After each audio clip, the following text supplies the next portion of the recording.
Hey guys, welcome to Friday Q&A for another week. A few little bits of news. If you missed it yesterday, I announced that I am going to be doing some online teaching through a new company called Musicon. You can go and watch that video and check it all out. And for any of you guys who are in Melbourne, Ragdoll is playing a show there next week on February the 16th at Cherry Bar. Cherry Bar is actually going to be closing pretty soon, which is really sad because some of the best shows I've ever played in my life have been at that venue. So Cherry Bar, AC/DC Lane, Saturday, Feb the 16th.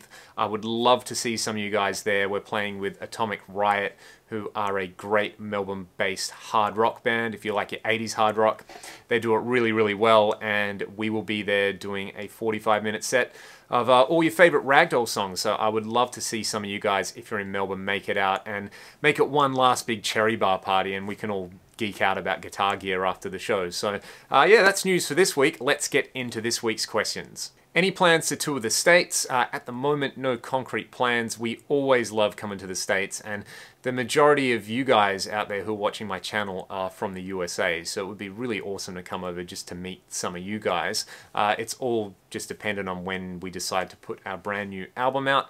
Of course, that's also dependent on when we finish it, so hopefully that will be at some point this year, and then we'll put it out. Who knows? You know, it's just we're just really enjoying the creative process at the moment and not working to a super strict deadline. So hopefully we can come over, and I don't think it'll be a super extensive tour. Like, it won't be 30 or 40 dates. It'll be probably, you know, more like 5 to 10 dates, and try to select some sweet places to play. And hopefully I'll get to meet some of you guys when we do that, because that would be super awesome. One of my favorite Switch games, some of you guys picked up that there's a Switch sometimes in the background of some of these videos. I got it just after Christmas.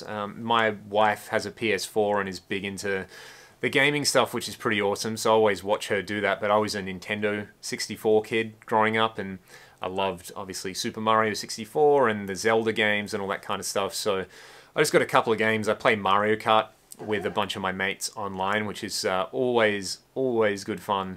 And Super Mario Odyssey was actually the first game that I got for the Switch, and it's super cool because you can do 2 players. So I played it with my wife, and we played through most of the story. And yeah, having not played video games for like 15 years, it's pretty amazing to see how far that stuff has come. And at the moment, I'm spending most of my free time, when I'm not teaching or doing videos or doing gigs, I'm just playing Breath of the Wild, which is like, oh my god, it's such an incredible game. I'm really, really loving that Zelda game. So yeah, at the moment, basically, I'm just like balls deep into Breath of the Wild and exploring it and doing the quests and the side quests. And yeah, I would highly recommend, if you haven't played that game and you have a Switch, just get it, because it is so good.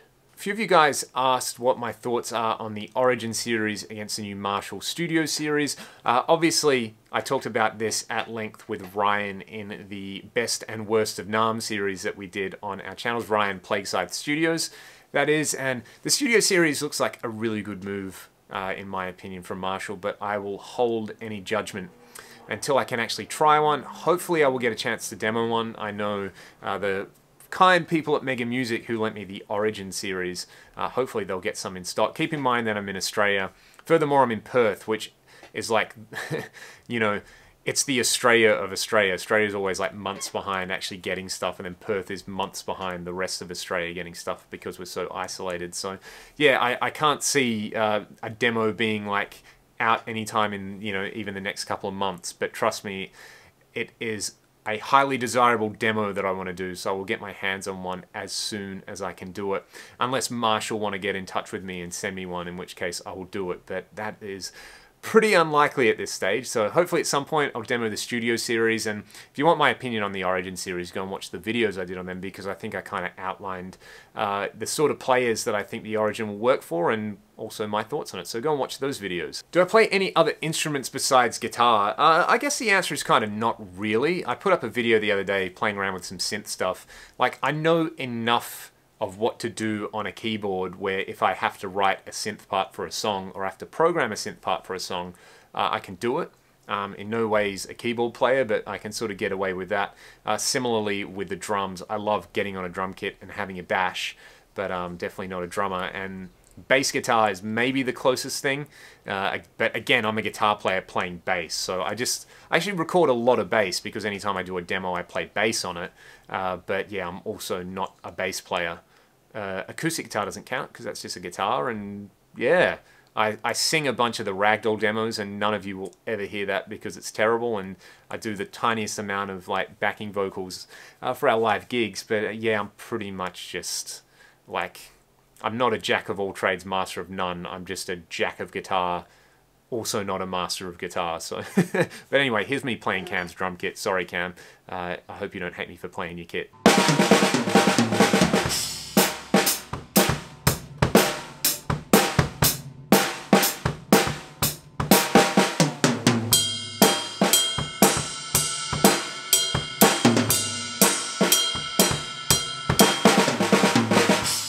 My favorite underrated guitar players, I will preface this by saying that I'm going to mention a bunch of players who might be your favorite players, and you might be like, oh, they're not underrated, are they? So keep that in mind, because there's some pretty big players in there. But I will start by restricting this for rock guitar players. I think one of the most underrated rock guitar players ever is Frank Marino. Go and check out the Frank Marino stuff, Mahogany Rush. That guy was on a complete other level in the 70s and the 80s. And essentially, Zakk Wylde just ripped off Frank's style. If you go and listen to Frank and then you listen to Zakk, it's like he's just taken that pentatonic theme, pretty much learn all Frank's cool licks and, you know, fuse it with a bit of Randy Rhoads and gone with it. So Frank is incredible. Definitely one of the most underrated guitar heroes, I think, from that era. Another one from that era is Ronnie Montrose. People always forget about him, but he was awesome. The Gamma stuff, the Montrose stuff. Oh, perfect classic rock. 80s guitar players that I think are underrated. John Sykes is super underrated because, you know, he was in Thin Lizzy and he was in Whitesnake. He had mega success, but everyone always goes, oh, Whitesnake, Steve Vai, Adrian Vandenberg, right? Oh, Thin Lizzy, Scott Gorham, Brian Robertson, and they always leave John out. But yeah, that 1987 album by Whitesnake, primo, that guy. He, again, to mention Zakk Wylde, because I think Zakk's great, but John was doing what Zakk was doing like 5 years before in that insane style of just ballsy rock guitar. Yeah, I could listen to John Sykes play guitar all day. It's like he took the Schenker, Marino, Gary Moore thing and just took it to a whole other level. So yeah, I think John's actually pretty underrated, and he deserves, I mean, he's a pretty highly admired guitar player, but he deserves to be mentioned in the same breath as like a Van Halen, in my opinion. And yeah, for the 90s, in terms of guitar players, Kevin Shields like gets a lot of love from the indie community, but he doesn't get a lot of love from like, I guess, the sort of like, you know, rock guitar community, the shred community. But man, what that guy does with the guitar is, you know, if John Sykes or if Eddie Van Halen is, you know, a Renaissance master, then Kevin Shields is like a Jackson Pollock or something. Like, saying that one is better than the other doesn't make sense, but my God, that guy made some beautiful guitar sounds. And in terms of modern guitar players, Andy Timmons. Obviously, people love Andy Timmons again, but Andy Timmons deserves to be mentioned in the same breath as Joe Satriani and Steve Vai and Eddie Van Halen and Jimi Hendrix, because what that guy is doing with the guitar is just, oh my God. I love Andy Timmons so much. I want to buy him a beer one day. And who else are some of my other favorite underrated players that I listen to a lot? Sean Lane. Go and listen to Sean Lane. He's the ultimate guitarist. And again, if you're in any way interested in, like, you know, shreddy guitar music, you know who Sean is. But if you're just a guy who listens to some mainstream rock music, you wouldn't know who Sean is. But Sean was doing what we're all trying to do, but he was doing it when he was 16 years old, and he was doing it better than any of us could ever imagine. So yeah, Sean Lane. And Reb Beach from Winger as well. I love Reb's playing. You should go and listen to Winger's Pull album, because it's one of the best rock albums of all time. And Ty Tabor from King's X, also an underrated player. I got to stop now because I'm just going to start rattling off all my favorite players. And yeah, go and listen to some of those guys. Hopefully you'll hear some cool new music that you like. Have I seen the new Dragon Ball Super Broly movie? No, I haven't, but thank you for reminding me about that, because that is what I'm going to watch over the weekend. Ah, man. Dragon Ball Z, Dragon Ball Super, it always brings me a lot of joy. And someone also asked where that guy's gone. He hasn't gone anywhere, he's still here. That's my inspiration when I'm riding and I'm practicing. Why the beanie? Yep, this guy. I better put it on while I answer this question. It is about 40 degrees in Perth at the moment, and I am insane because I wear my beanie everywhere. But it's just kind of one of those comfort things. Like, you know when you find a comfy pair of jeans or you find a comfy pair of socks and you just want to wear them all the time? wearing a beanie on my head makes me feel good, and that's why I do it. And it's a really silly color, and it triggers a lot of people on the internet to be like, oh my god, why are you wearing that stupid tea cozy on your hat? And when they see something stupid and they leave a comment, it improves my analytics. So thank you guys for doing that. But yeah, honestly, like, and the other reason is my wife made this. Like, I think that's such a wonderful thing to do for somebody. She actually made it for herself and I stole it, so maybe that's not such a wonderful thing.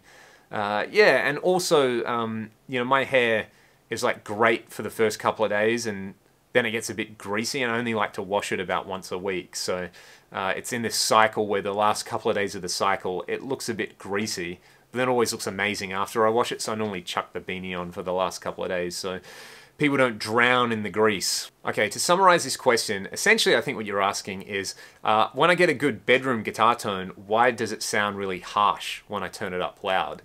And there is this thing that a lot of people just put down, they go, oh, it's Fletcher Munson, and people go, what the hell is Fletcher Munson? Is that like a band from the 70s that sounded like Seals and Croft? Or Fletcher Munson, they did this research into perceived loudness, and there's more up-to-date research on this that is way more relevant, and I just can't remember the name. But so Fletcher Munson, you know, people go, Fletcher Munson, it's Fletcher Munson.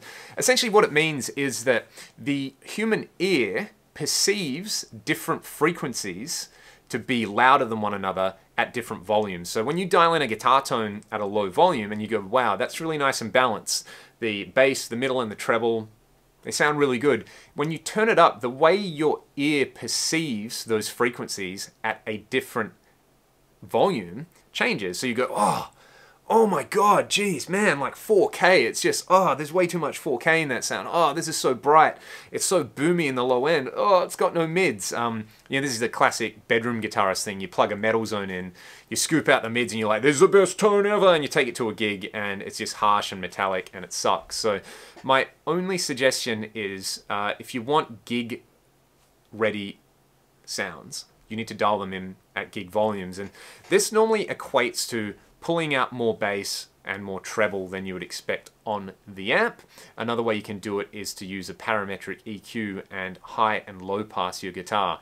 When you play a gig, the sound engineer does this most of the time anyway by default, so that's sort of a factor in there. But yeah, essentially it is an issue of perceived loudness, and it's the fact that your ears aren't, they're not neutral microphones basically. So yeah, that's why your guitar probably sounds really harsh, is because you haven't dialed it in at that sort of volume. So you should have different tones for different volumes, in my opinion. My thoughts on Skullet Frets. Obviously I've been playing my YJM Strat a lot. Actually, you know, some of you may or may not know this, I may or may have not mentioned it. My dad, he did a lot more guitar building when I was younger, but he still sort of dabbles around with it when he finds the time, and he actually made me a Strat neck with a Skullet board for my 21st birthday.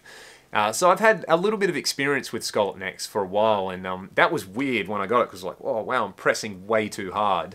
But it's kind of nice because you can just play with a really light touch, and it doesn't make playing faster easier, that's a myth. But it's really handy on a Strat, because if you've ever tried to bend on the high E string of a Strat, you notice you kind of like slip off. And with Skullet Frets, I love it because you can get like under the string and really pull it up. And I actually prefer like Skullet Frets for bending and vibrato. It just kind of makes it feel like you got the string in a bear hug, and you can do whatever you like with it, rather than just sort of like having it there and like, oh, I'm gonna fall off. So yeah, it's definitely not for everybody, but I really dig it on the Strats, just to overcome that high E problem. To really, yeah, it's kind of like a control thing for me. Have I done a test drive of any of the Synergy modules? No, I watched the Ola England Synergy video this week, and he made it sound pretty amazing, and I was like, oh boy, I would like to try one of those. I really got interested in them when they were announced a few years ago, and kind of since then I've obviously got more into the digital modeling thing, and yeah, it's like, I don't think I'd ever want to buy a Synergy module unless they totally blew me away. I've got a pretty good collection of amps, and I've got an Axe FX and stuff like that, so it's not necessarily anything I would ever need to own at this stage in my life, but I know a bunch of you guys are super interested in them, and it seems like a really cool solution to that thing. It's like if you want a head, but you don't want like to go down the, you know, sort of digital all-in-one solution, and you don't want to have too many amps, but you want the versatility of sort of modeling in a bunch of different tones. It seems like a really cool solution. So yeah, I have no idea. I don't think Synergy have dealers in Australia yet, so I have no idea how I'm going to get my hands on one. But if anybody at Synergy's listening, and you want to do what you did to Ola England, and you want to send little old Leon some Synergy modules to try, I'll do it. Man, I'll do it and do a video. I'm the guitar amp shill, I'm the digital shill, so I would love to try them. Not just for my benefit, because I'm probably going to play it and be like, yeah, it sounds really good, but I've got an Axe effect, so I'm going to use that. But more so that so many of you guys are interested in them, and hopefully I could give you guys an idea of like how they actually work in a sort of like studio environment or at a gig or something. So that's the aim of this channel, though, to basically help you guys make decisions with gear. So yeah, haven't had a test drive, but you know, a boy can dream. Have I tried a Mesa MiniReck, the 25-watt version? I haven't. Would love to try one. Definitely want to try to get one. So if anybody out there has one that they would like to loan to me, or, you know, again, if anyone has a hookup where I can get it some demo stock for this kind of stuff, I'd really like to try one, because I just love the Rectifier series. It's like everything good about Mesa in a set of amps, and if it sounds anything like my old Dual Rec, I reckon I'd be able to pull some pretty sweet tones out of that thing. And I think they're running EL84s, so I'd really like to hear a sort of like boogie take on EL84s, because someone made a comment. I did that Best of NARM video with Ryan from Plagueside the other week, and I you know, probably came across like I was complaining about EL84s or that I don't like them, but it's more just a use case scenario for me. Like, I got my Stereotone Son of Yeti, which has 6v6s, and I was like, oh, I like 6v6s in small heads a little bit more than I like EL84s. So it's not a case of disliking EL84s, it's just liking something else more. So yeah, MiniReck would be pretty sweet to try, I reckon. Okay, this question is coming all the way from Switzerland. Firstly, would love to get back over to Europe. We've actually had some offers from a few festivals there, so hopefully that happens sooner than later. And Switzerland was the first place in Europe we ever played a show, so that's pretty awesome. That was a really special gig, actually. That was incredible. What an incredible country. But regarding parts casters, have I built any parts casters or built any guitars of my own? Well, you know, a lot of you have commented that I have so many guitars.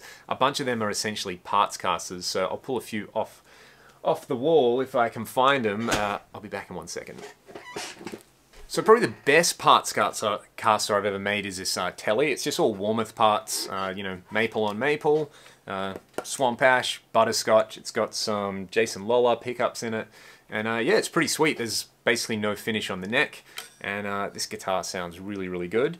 And this is a bit of a parts caster. This is a neck that my dad made. Like, check out the inlay on this. The man is insane at what he does, and I think this is a poplar body, and yeah, this was kicking around. He built this as a guitar. He had a Roland VG8 just to mount a VG8 pickup on it, and I kind of pinched it and I put some DiMarzio pickups in it, and this was kind of my like shredder caster.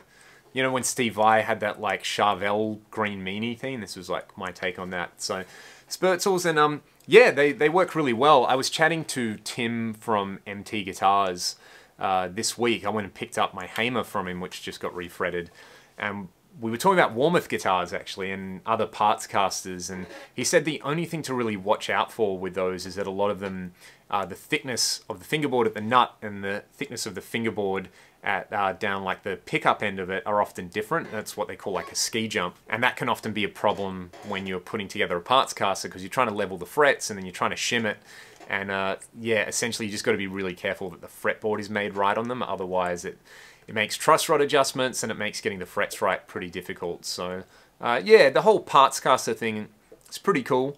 To me, like if I was going to do it again with that kind of guitar, like say the Telly, honestly, I'd probably just go buy like a Squier Classic Vibe and put new pickups in it and just thrash the thing. Because it's super fun making them from parts, but it's really expensive in Australia. Like, the shipping really kills it, but if you're in America, it makes a lot more sense to me. So yeah, even my Malmsteen Strat is a Warmouth body with some Ingve parts on it, and that was a bit of a pain in the ass to get going. Again, Tim from MT kind of saved my ass with that one. So if you are going to do it, make sure you at least know a tech that if you get stuck, you can get them to put it together properly for you. And I mean, it's still probably cheaper than like just buying a brand new Fender for a similarly spec guitar. So yeah, I'm a fan of the old parts caster. Stainless steel frets, I'm definitely a fan. I just got this guitar, my Hamer Californian from the 90s. I bought this guitar in Fort Worth the first year I went to the States, because I'd always wanted a Cali. I think they're sort of like the ultimate super strat from that era.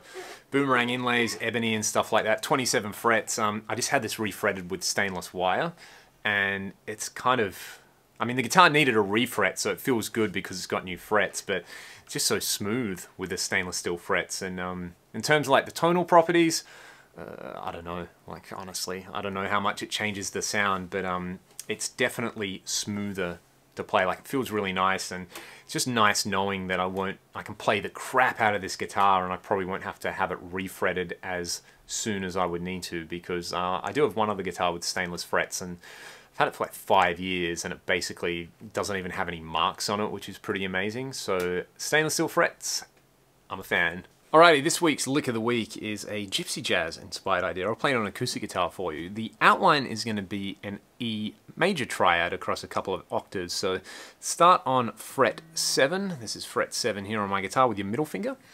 And we're going to play our middle finger on each of these notes. So the root note, 7th fret of the A string, the major 3rd, 6th fret of the D string, the 5th, which is the 9th fret of the D string, and then we'll hop back over to the octave, which is the 9th fret of the G string. Hey, there's a fly on my guitar as well. Australian summer for you. Then we'll go to the major 3rd, an octave higher, which is the 9th fret of the B. Then we'll go to the 12th on the B, which is a B note, the 5th. And then we'll get the high octave E, 12th fret. So at the moment you're going, Jesus, Leon, what the hell is this? You're telling me to play an E major arpeggio with your middle finger. Well, that's going to be essentially the pivot point for each of this, because what we're going to do is play this off every note. So that little position is you're going up 1 fret, coming back, and then you're going down 1 fret. So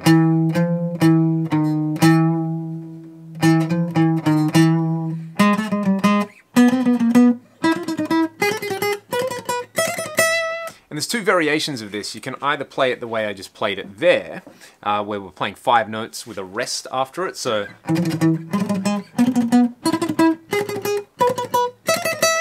which is pretty darn cool, or you can leave off the sort of returning note so that it's 4 notes with no rest. So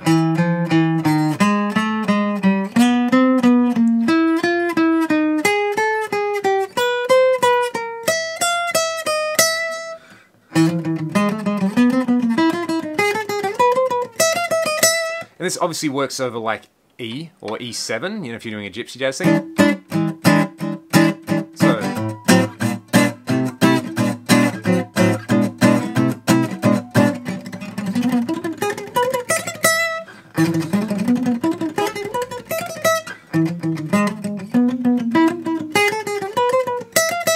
you could use it in a metal context, you know, it's essentially if you were playing like E Phrygian dominant.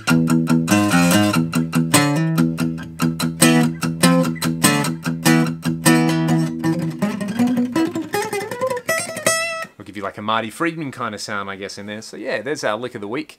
A little bit of a gypsy jazz inspired lick. You can hear the crows howling outside. So that will be all for this week's video. Hope to see you guys for next week's Friday Q&A. Tune in then. See ya.